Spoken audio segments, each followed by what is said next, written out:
नमस्कार, मैं हूं विमलेश। आज की इस वीडियो में इस बात पर चर्चा करेंगे कि हेल्थ इंश्योरेंस लेते समय आपको किस किस बातों का ध्यान रखना चाहिए।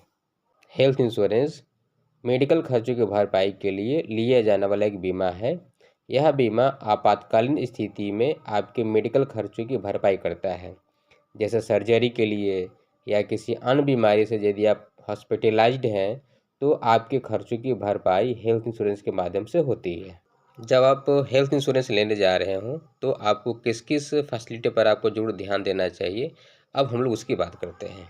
तो सबसे पहले नो रूम रेंट कैंपिंग को देख लें। हेल्थ इंश्योरेंस में नो रूम रेंट कैपिंग नहीं होनी चाहिए। यदि कैपिंग है तो उस लिमिट से ऊपर का खर्चा आपको खुद को देना पड़ेगा।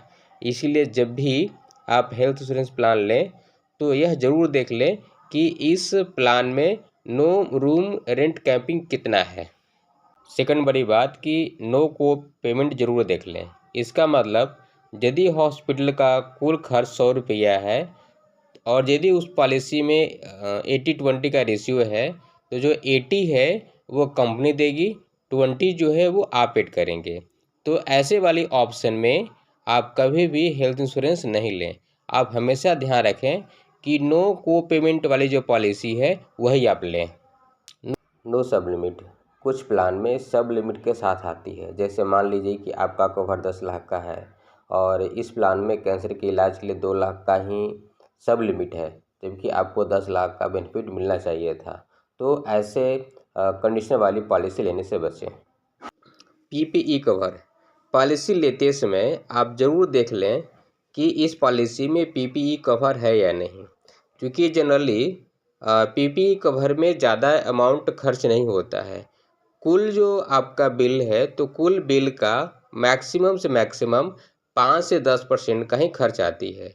तो यह सुनिश्चित कर लें कि आपके पॉलिसी में यह फैसिलिटी ऐड हो। रीस्टोर बेनिफिट यदि आपके पॉलिसी में 10 लाख का कवर है और 10 लाख 6 मंथ में खर्च हो गया है, यदि आपके पॉलिसी में रीस्टोर बेनिफिट फैसिलिटी रहेगी तो आप दोबारा 10 लाख का बेनिफिट ले सकते हैं। वेटिंग पीरियड जितना कम होगा उतना ही बेहतर पॉलिसी होती है। ध्यान रहे कि आपकी पॉलिसी में 2-3 वर्ष से ज़्यादा का वेटिंग पीरियड ना हो।